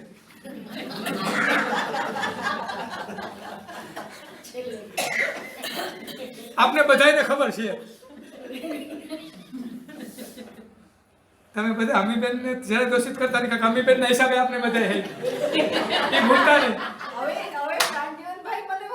પણ બધા કરે ત્યારે પછી બીવે છે હવે મારે કામ છે એટલે. જુઓ, તો એનો મતલબ મેક્સિમમ ઝઘડા થાય છે. કોઈ પણ વ્યક્તિએ આપના અત્યારે 40 માણસોની બપોરે જમવા માટે કોઈ પણ વ્યક્તિએ એનું શ્રમનું યોગદાન આપવું પડશે, તો 1 વાગે રસોઈ મળશે. એ ગમે તે હોઈ શકે, પણ એ આપના માટે હશે. એમાં આપણા બધાને ભેગા કરવા માટે કોઈક નિમિત્ત તો જોશે ને. હવે બધા જાતે આવે છે, બધાને અનુભવ છે. મને જીવનમાં 10 વર્ષે દેવી પ્રસન્ન થયા, 10 વર્ષની સાધનાના અંતે જુનાગઢ લઈ ગયા, ગિરનારમાં. ત્યાં મહાદેવજીનું મિલન કરાયું. મહાદેવજીની કૃપા થઈ પછી મહાદેવજીએ મને આદેશ કર્યો કે હવે તમે આ કામ કરો, તમે આ માટે યોગ્ય કહેવાઓ.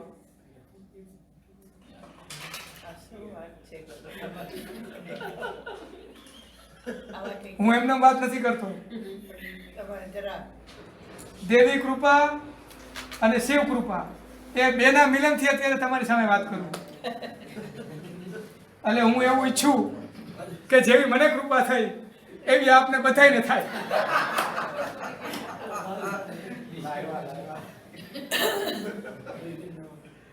ખ્યાલ આવ્યો કે જેથી કરીને આપની યાત્રા આગળ વધે. આગળ વધે એટલું જ નહીં, અનેક લોકોને એનો લાભ મળે. તમારે જુનાગઢ જવાની ઈચ્છા થાય, માતાજીને મળવું હોય, દેવી કૃપા જોતી હોય, મહાદેવજીનો આશીર્વાદ જોતો હોય, એનો આદેશ જોતો હોય તો મને કહેજો.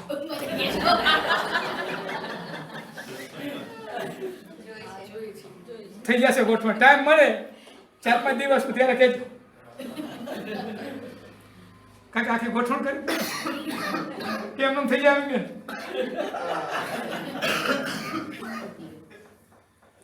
નરસિંહે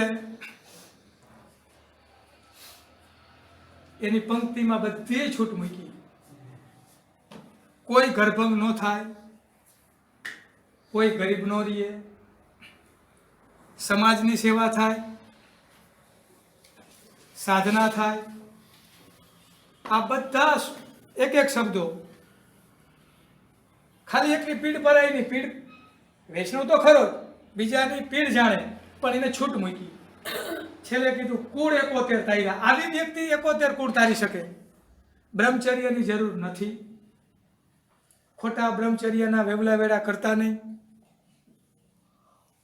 જે તમારા પાર્ટનર હોય એને ન્યાય આપજો, શરીરને પોષણ આપજો, સમાજમાંથી કમાજો.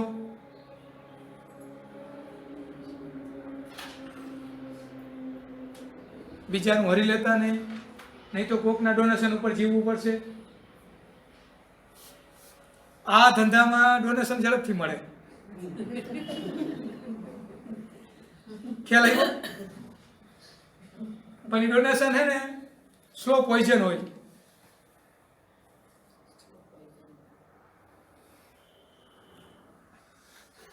પહેલી વખત આવે લ્યો બાપુ, શેની જરૂરિયાત છે? હોલ બંધાવી આપો, બેસવા મુશ્કેલી પડે, લ્યો 10 લાખ. પછી ફોન આવે, બાપા બીમાર જરાક આવજો. જવું પડે. બાપા ગુજરી જાય, જવું પડે. બાપાની ગતિ કઈ થઈ એ જોઈ દેવી પડે. અવગતિ થઈ હોય તો પછી એની સદગતિ કરી દેવી પડે. આપને કઈ નવરા થાય નહીં. 25-50 ગેસ્ટ હાઉસ થઈ જાય, 4-5 મોટા હોલ થઈ જાય, ધંધે લાગી જાય. ડોનેશન એને એટલા માટે આપ્યું હતું કે એના બધા પ્રશ્નોમાંથી એને શાંતિ મળે, માર્ગદર્શન મળે, હલ થાય. એટલે બધા જ ભોગો શરીરના ભોગવવાના જરૂરિયાત શરીરની જરૂરિયાતની આ વાત નથી, આ એનર્જી લેવલના ભોગની, ઇન્દ્રિયોના અને મનના ચસ્કા એ નહીં. ખ્યાલ આવ્યો? મોટે ભાગે સંપ્રદાયમાં વાંધા પડે. કાં ભાઈ બ્રહ્મચારીનું વ્રત લઈને આવે, કાં બાઈ લઈને આવે, અને જુઓ ઘરમાં જબાજપી.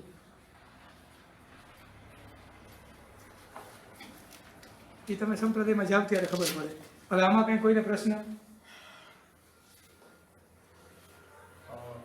ભોગને ભોગવતી વખતે ચીજ ક્યાં રાખવું જોઈએ? તમારા જે પ્રશ્નો હોય, જે ઉઠે એ કાગળને પેન રાખો, લખી લ્યો, બરાબર? એટલે આજે રાત્રે આપણે એનું સમાધાન કરી લઈએ. આમાં તમારે ન આવે એમાં મારી વાતમાં લખવા માંડો, જે વિચાર આવે ને લખી લેજો.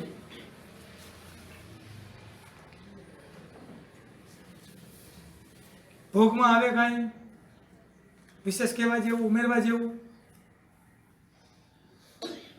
શરીર અને ચિત્તની વૃત્તિ, આ બે ભોગમાંથી જ્યારે મુક્ત થાય ત્યારે ચિત્ત પ્રદેશ ઉપર ઉઠે.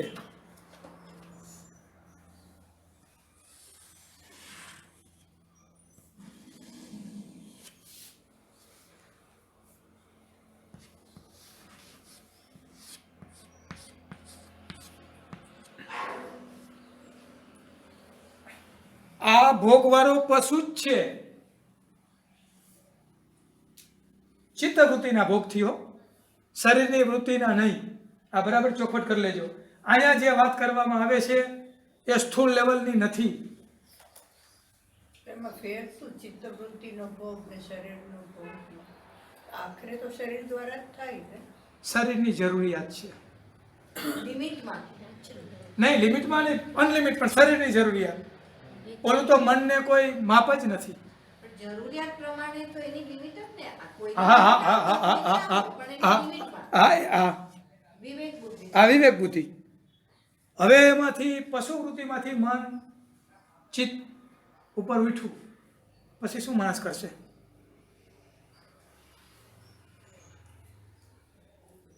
નીચેથી આમાંથી ઉપર ઉઠ્યો. આ માણસ જ્યારે ભોગ પ્રધાન કોઈ પણ વ્યક્તિ હોય એ વધુ પૈસાવાળો થઈ શકે નહીં, વધુ સંબંધો ટકે નહીં, વધુ સમાજમાંથી માનપાન મેળવી ન શકે. શું કામ? કે એટલી ઊંચાઈ ઉપર સ્થિર જ નહીં થાય, કારણ કે દરેક ક્ષેત્રમાં સ્થિર થવું પડે. ધંધામાં ગુડવિલ મેળવવી પડે પંકજભાઈ, નહીં તો આપણી સાથે કોઈ ધંધો નહીં કરે. ધંધાની ગુડવિલતામાં ટકવા માટે ભોગ પ્રધાન મન ચિત્ત હશે તો નીચે જ રહેશે. અહીંયા માણસ કરશે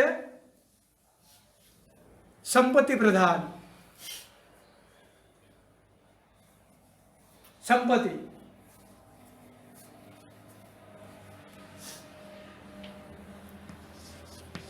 તો સંપત્તિ ભોગ તો લાવવાની. ગરીબ માણસને ગમે એટલી ખાવાની ઈચ્છા થાય ક્યાંથી ખાય? એ અહીંયા આવી ગયું, એ પૂરું થઈ ગયું. હવે આ પૈસાનું આવી ગયું. સંપત્તિનો કોઈ માપ ખરો?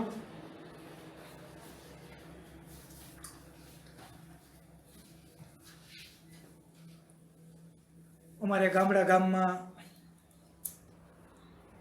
કોઈને મકાન ન હોય, ત્યાં તો બહુ મકાનની કિંમત ન હોય એટલી બધી. આ તો હમણાં કિંમત વધી ગઈ, પણ બનાવવું હોય કાં એવું કરવું હોય તો લગભગ 1-2 લાખ રૂપિયામાં, આમ તો એ જમાનામાં તો 40-50 હજાર રૂપિયામાં થઈ જાય. અને એ જે ઘર બાર વગરનો માણસ ફરતો હોય 5-6 મહિના, આ જગ્યાએ લબાચ્યા હોય 5-6 મહિના, બીજી જગ્યાએ સામાન પડ્યો હોય, એ માણસના મનમાં શું થાય?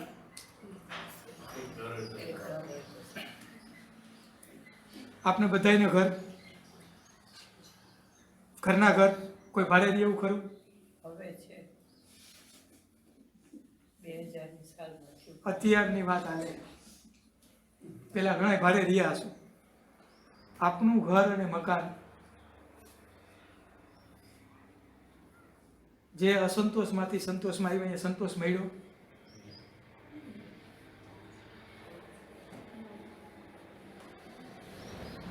શું કામ?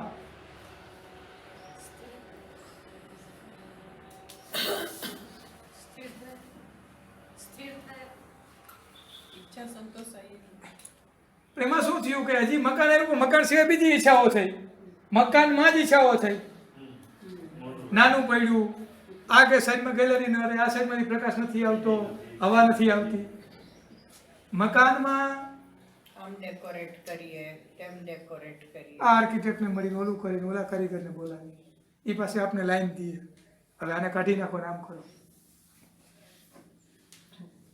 આ તમારું વાસ્તુશાસ્ત્ર પ્રમાણે બરાબર નથી, આમાંથી તમને એનર્જી નથી મળતી, એટલે તમને આ સાઈડમાંથી મળશે.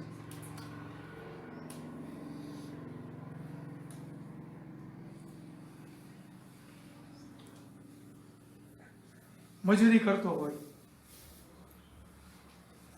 નાનો માણસ, એને એમ થાય કે મારો પોતાનો કંઈક ધંધો થઈ જાય તો, કોઈને હાથલારી, કોઈને રિક્ષા, કોઈને નાનું ખેતર, કોઈને નાની કેબિન.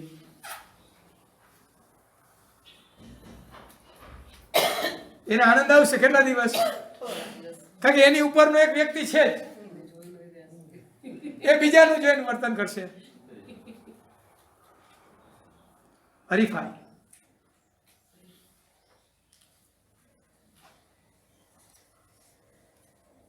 પરમાત્મા તરફ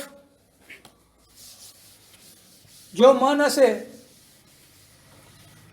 તો અહીંયા આપણે રોકાશું નહીં, ચિત્ત આપનું ચોટશે નહીં, આપણે સભા નશું કે ભલે સંપત્તિ આવતી. કારણ કે સંપત્તિ વગરના ગરીબ એ ગરીબી બધી સાઈડથી આપણે નીચે તરફ ઘસડી જાય, મજબૂરી ઊભી થાય, ન જોતા કામ કરવા પડે, ન જોતા કર્મ કરવા પડે. એટલે સંપત્તિ તો આપની પાસે હોવી જોઈએ. કેટલી? બીજા કરતાં વધારે નહીં. સારી રીતે જીવી શકીએ. લોટકો ખપ, સારી રીતે જીવો, હાઈ ક્લાસ જીવો. તમારી પાસે બધું હોય આ યુગનું, પણ જરૂરિયાત પ્રમાણે, નહીં કે બીજા કરતાં વધારે.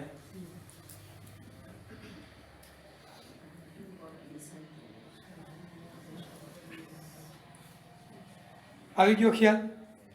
આ સંપત્તિ આપના ઘરમાં આવે.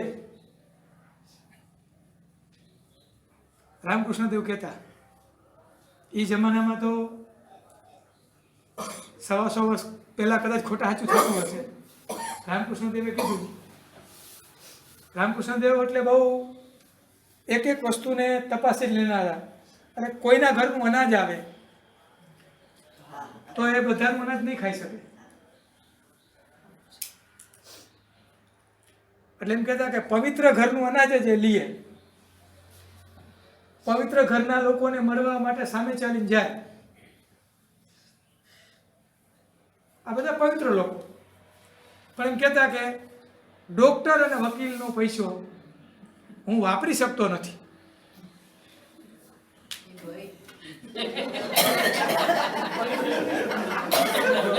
આમાં મારું કાંઈ નથી.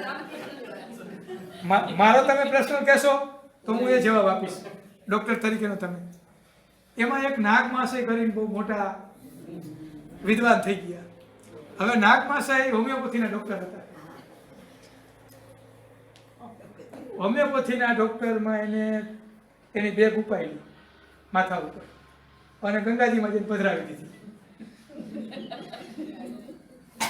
શું કામ? તો કે જે મારી કમાણીથી ઠાકોર અનાજ ન લીએ એવી કમાણી મારે જોતી. અત્યારે ડોક્ટર તરીકે આપણે ઘર ચલાવવા માટે પૈસા લેવા જોઈએ. અમારે અશોકભાઈ પશુ ડોક્ટર, એટલે ઘણી વખત હું ચર્ચા કરું કે ભાઈ આમાં 100 રૂપિયાની દવા વાપરી, પછી હું પેટ્રોલ વપરાણું અને 150 લ્યો એ ઠીક નહીં, થોડાક વધારે લ્યો. તો મને કહે આ પૈસો કોનો, ઢોર કોણ રાખે? ગરીબ લોકો. જોઈ કે હું આ લઈશ તો એ લોકો ઢોર રાખતા બંધ થઈ જશે, અને મારી આટલી જ જરૂરિયાત. એટલું જ નહીં, એ ઢોરની સારવાર કરીને પછી એ વિચાર કરે, બીમાર ઢોર હોય પાછળથી તો આને કેમ આમ થયું, જેમ આપણી અમીબેન ચિંતા કરે ને, આપણા બધાની અમીબેનને ચિંતા, આપણે અમીબેનને ફરિયાદ કરીને મૂકી દઈને પછી પૂરું, ગાંડા થાય અમીબેન. દવાનું પડીકું કરવું, એનું પાર્સલ કરવું, પૂછવાનું નહીં, ખર્ચાનું કાંઈ, એ બધું છતાંય કર્યા રાખે. એ સેવા કહેવાય. તો પાછળથી પાછા ચિંતા કરે, શું કહે છે કેમ થયું તારે આમ થયું, તેમ કે હવે તું એક કામ કર, તારા ઢોરની 25,000ની કિંમત છે અને આટલી દવા થશે, હવે મૂકી દે, ઢોર દુઃખી ન થાય એવું કર. આ એક ભાવ હોવો જોઈએ. દર્દી કમાવાનું સાધન નથી.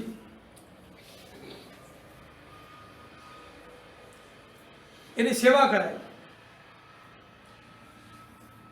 અમારે જામનગરમાં જંડુ ભટ્ટ થઈ ગયા, આયુર્વેદના બહુ મોટા છે યોગાચાર્ય. એના ઉપર મુકુંદ પારાસરીએ બહુ પહેલ સારી છે, અદ્ભુત માણસ. એમાં એક એને પ્રસંગ કીધો. આમ તો જંડુ ભટ્ટ એટલે કોઈ પાસેથી ક્યારેય ફી નથી લીધી, ક્યારેય નહીં. એમાં કોઈ એક વિધવા ભાઈ, અને વિધવા ભાઈને કોઈ રાખે નહીં, અને એનો દીકરો બીમાર, એટલે કોણ સાચવે? અને જંડુ ભટ્ટજી પાસે બેન દીકરાને લઈને આવ્યા. એ કે બેન, કે આ તારું કામ નથી, આના માટે ઘણી બધી મહેનત કરવી પડશે. તો કે મારી પાસે કાંઈ નથી, હું શું કરું? તો કે એક કામ કર, તું ને તારો દીકરો બે ઘરમાં રહેવા આવી જાઓ. રહેવા આવી ગયા. તો કે મારી પાસે પૈસા નથી, તારાથી જે થાય એ કામ તું ઘરમાં કર, પાણી, સંજવારી, પોતા, બીજું બહારનું ઔષધિ ખાંડવાનું. એ રીતે એની યાત્રા ચાલુ થઈ. દીકરો સાજો થઈ ગયો.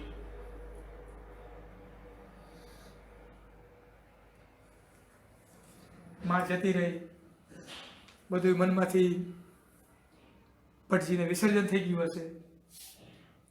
ભટજીનું બહુ મોટું નામ જામનગરમાં. રાજા અને રાણીઓએ પણ એની મર્યાદા રાખવી પડે. ખાલી ઉદ્યોગપતિઓએ ને રાજકારણી લોકોએ કે એવું નહીં, ગુંડા લોકોએ મર્યાદા રાખવી પડે. આવડું મોટું નામ.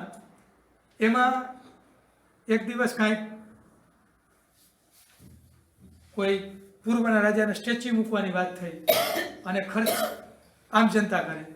એવા બધા ઓલા હોય ને રાજાના ચમચા, એ આપણે કે આપણે ભટજી આપણા પ્રતિષ્ઠિત વ્યક્તિ કહેવાય. ભટજીથી મુહૂર્ત કરી ફાળો લખાવવાનો.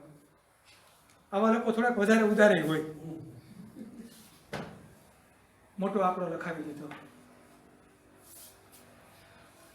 ઓલાવે ધરાહાલ લખાવ્યો.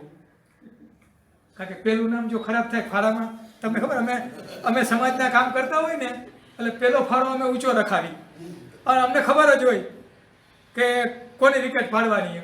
એટલે અમે એને બે શબ્દ જઈને કહીએ કે આમને જરૂરિયાત ના તેમ. એ કહે છે કે આમ આટલા, અમુક એટલા ને આટલા, તો પછી વાંધો નહીં, હાલો. એવી રીતે આંકડો લખાવ્યો. પૈસા આપવાનો સમય થયો, પૈસાનો મેળ પડ્યો નહીં. આ વાત ગાંડા લોકોમાં ન ફેલાય, પણ બુદ્ધિશાળી અને વિવેકી લોકોમાં ફેલાઈ ગઈ કે આ લોકોએ ભટજી પાસે આટલા બધા પૈસા લખાવ્યા, આ માણસ કાઢશે ક્યાંથી?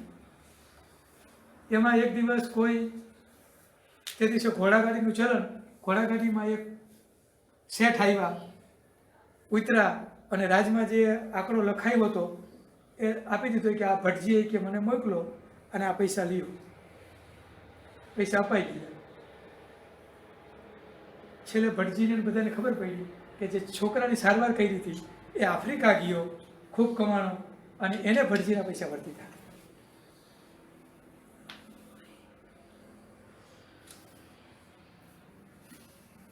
બીજો તમને એક નાનો પ્રસંગ કહું. જામનગરથી 10 કિલોમીટર રાજકોટ તરફ ખીચડિયા ગામ. કારણ કે રાત્રે બહેનોને ડિલિવરી થાય, મોટે ભાગે તો દાયાણો ગામમાં હોય અને બહેનોને લગભગ જરૂર ન પડતી એ જમાનામાં, અને ક્યારેક પડે તો એ અરસામાં શું, કાં તો ઘોડો હોય, કાં તો સાંઢીઓ હોય રાત્રે. હે, ગાડું તો મોડું પહોંચે ને, મેસેજ આપવામાં મોડું પહોંચે.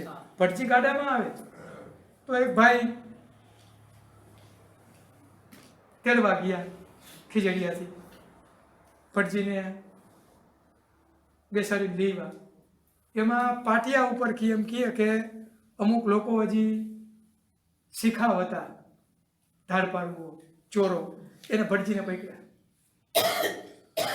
ઉભા રહ્યો, જીવો એ આપો. ભટજી કે મારી પાસે કાંઈ નથી, હું શું આપું? તો કે આપો ને કે મારી નાખી. એ કે ભાઈ મારે બેનને આ મુશ્કેલી છે, જવું પડે, પણ એમાંથી જે આવક આવશે એ આવક હું તને આપતો જઈશ. તો અહીંયા ઊભો રહીએ, થોડી વારમાં આવું એમ. ત્યાં બાળકનો જન્મ થઈ ગયો. ભટજી આવ્યા અને ઓલા લોકો તૈયાર જ હતા. આલે ભાઈ કે આટલું અનાજ મળ્યું. ત્યારે રૂપિયાનું વિનિમય નહોતું, અનાજ આપતા. અનાજ આપ્યું. છોકરા ઘરે અનાજ લઈને ગયા. પહેલી જ એની ધાડ હતી અને એના બાપાને વાત કરી. એ કે આજ તો એ કે વાત જ ન થાય, કે શકન બહુ સારું થયું. તો કે શું?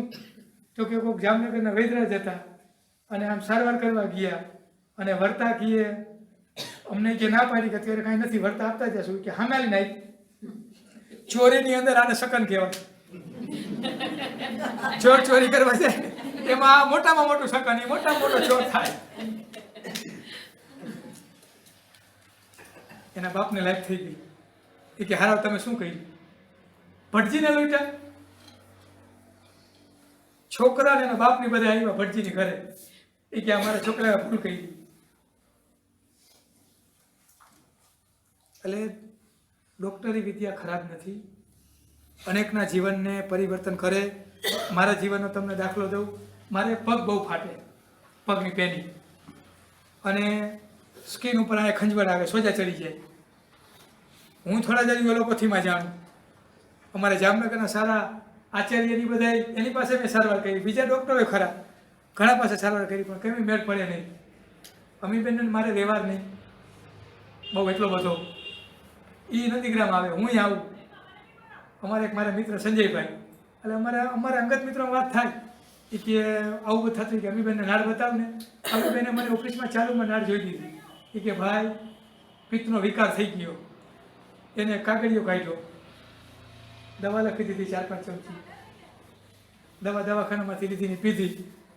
વર્ષ 10-11 થઈ ગયા, અત્યારે પગમાં કાંઈ થતું નથી. અઠવાડિયા 10 દિવસ દવા નહીં લીધી હોય. એટલે વૈદ્યોની કૃપા વગર આપણે ન જીવી શકીએ, ડૉક્ટરોની કૃપા વગર. એ જરૂરી તો છે જ. અને તમે બધાએ અનુભવ્યું હશે. મને એમ લાગે આપણું બધાના મિલનમાં અમીબેન જ અહીંયા લાવ્યા, બધાની નાડું જોઈ જોઈ. પેલા એમ કે તને કેમિકલનો વાંધો હોય, તને સમજાશે નહીં, મહેશભાઈ પાસે મૂકે કે તારે કહેશે સાયકોથેરાપીની જરૂર છે. એ શિબિરમાં આવ, શિબિરમાં પાછી લોકો પ્રલોભન આપે કે શિબિર પછી એડવાન્સ થશે. એટલે કોકને કોકનું યોગદાન. કારણ કે આમાં ભાઈની બેનની મોટી કૃપા. આ લોકોને બોમ્બેમાંથી વલસાડ શિફ્ટ થયા. એ ન થયા તો આ ન થાત. દરેક ઘટનાની પાછળ ક્યાંક ને ક્યાંક કરી જોડાયેલી જ છે. એટલે આપણે કોઈની આવી સારી કરીમાં નિમિત્ત બની, એ આપનું ઉત્થાન જ કહેવાય. ખ્યાલ આવ્યો? એટલે હું તો એવું ઈચ્છું કે તમને માતાજીની મહાદેવજીની બધાની કૃપા દરેક વ્યક્તિગત લઈ લ્યો.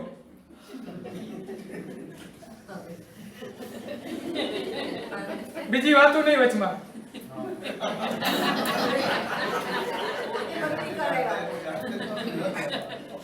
એટલે કોઈ એવો વ્યવસાય ખરાબ નથી, પણ વ્યવસાયનો હેતુ શું એ અગત્યની વસ્તુ. કોઈ પણ આપણે કામ કરી એની પહેલા આપણો હેતુ શુદ્ધ હોવો જોઈએ. આપણે બધા મોટે ભાગે કર્મકાંડનું કામ કરાવતા હશું. આપણી ઘરે ગોર બાપાને બોલાવી, લગ્ન તો બધાને લગભગ થઈ જ ગયા. એમાં એની પહેલાં ગણેશજીનું સ્થાપન કરાવે, એમાં કોઈ આપણે શ્રાદ્ધ ક્રિયા કરાવી હોય, એમાં આપણી પાસે કર્મકાંડ કરાવનાર બ્રાહ્મણ એ સંકલ્પ કરાવે કે અમુક પ્રકારના અમે ધંધા નહીં કરી. ખ્યાલ આવ્યો? અમુક પ્રકારના ધંધા તમને આ 4 ફેરા ફરવામાં આ બધું કહીએ.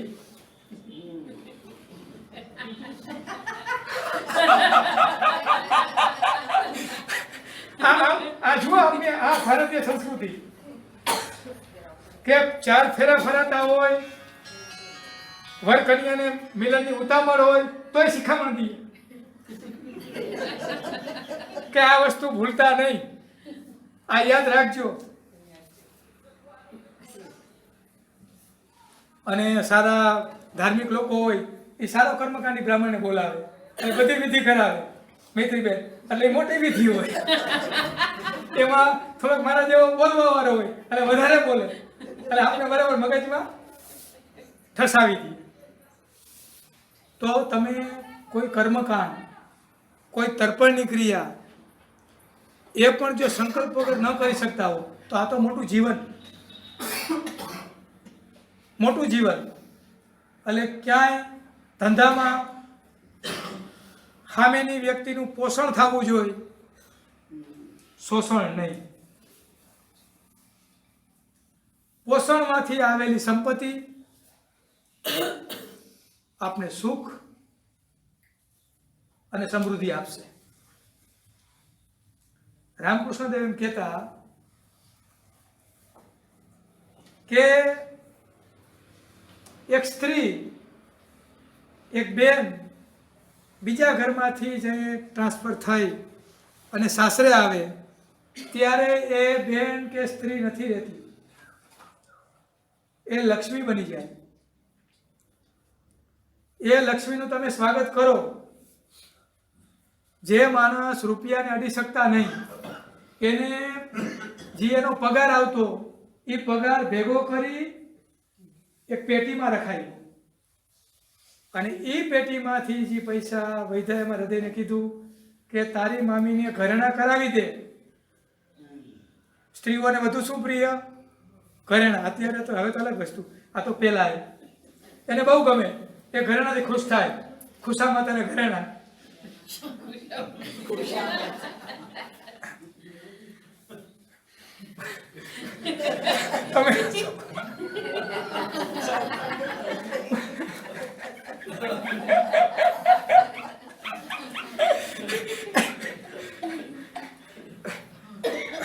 તમે ખુશામાં તને ઘરેણા. એમાં રામકૃષ્ણ દેવ એમ કહેતા કે બહેનોને ઘરેણા વગર રખાય નહીં તો લક્ષ્મીજી કોપાયમાન થાય અને ઘરમાં ગરીબી આવે. બરાબર પુરુષો કાન ખોલી સાંભળજો.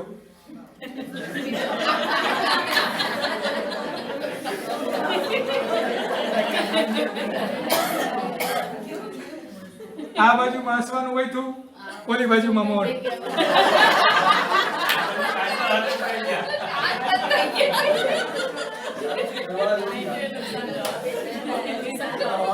પણ આપણે એવું ઈચ્છી કે દરેક બહેનો એ બહેનો ન રહીએ, સ્ત્રી ન રહીએ, એ લક્ષ્મી બને. એ કુટુંબની સંપત્તિની સંતતિની વૃદ્ધિ કરે. જેમાંથી જે ભૂમિમાંથી જે સર્જન થવાનું એ સર્જન દૂષિત ન થાય. એક વખત સર્જન દૂષિત થયું, મંગલાચરણ થશે, ઘરનો વિનાશ, કુટુંબનો વિનાશ, ગામનો વિનાશ, દેશનો વિનાશ અને માનવ જાતિનો વિનાશ. એક દૂષિત વ્યક્તિ વિશ્વને નુકસાન કરી શકે. આ માનવ સર્જન.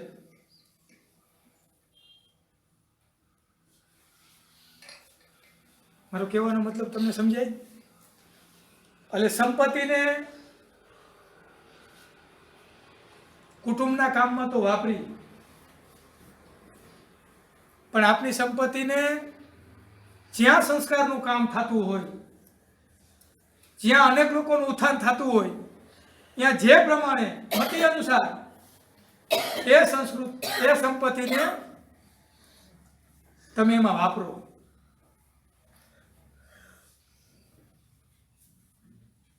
જેટલી આપની પાસે સગવડ હોય એ પ્રમાણે, જેથી કરી આપના સિવાયનું બીજી સાઈડનું સર્જન થાય. અને હંમેશા જેટલો ત્યાગ કરો એટલો આનંદ આવે, જેટલો ભોગ કરો એમાં દુઃખ ઉત્પન્ન થાય. ભોજનમાં જમતી વખતે થોડો ટેસ્ટ આવે, 2 ક્ષણ માટે આનંદ આવે, અંતે ભોજનમાંથી દુઃખ થાય. પણ 100% મળ વિસર્જન થાય ત્યારે જે ખાલીપો આવે એ ભોજનમાં નથી આવતો.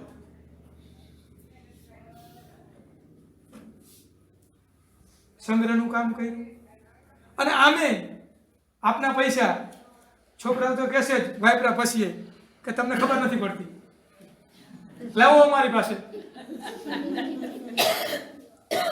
હંમેશા મા બાપની સંપત્તિના મોટામાં મોટા જો કોઈ ચોર હોય તો એના સંતાનો,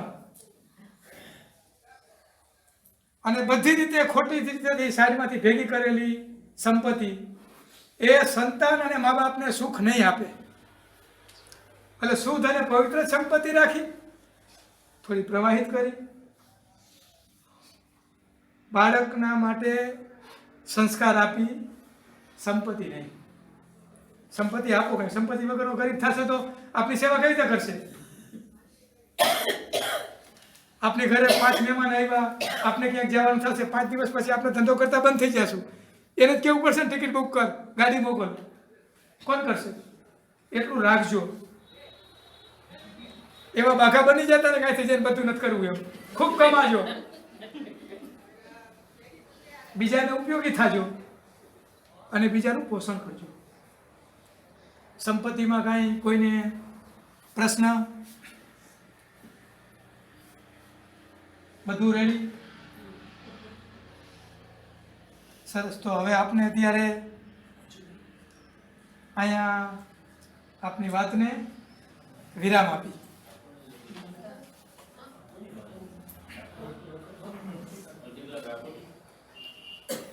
એના માટે બપોર પછી છે, અને જરૂર પડશે તો હજી આપણે 3-4 દિવસ આમાં લાંબા કરી દેશું.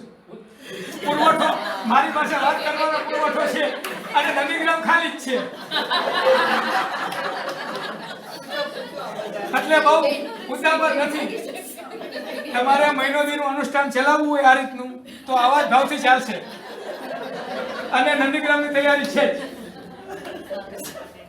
બસ તમારી સંમતિની અમે આશા રાખીએ.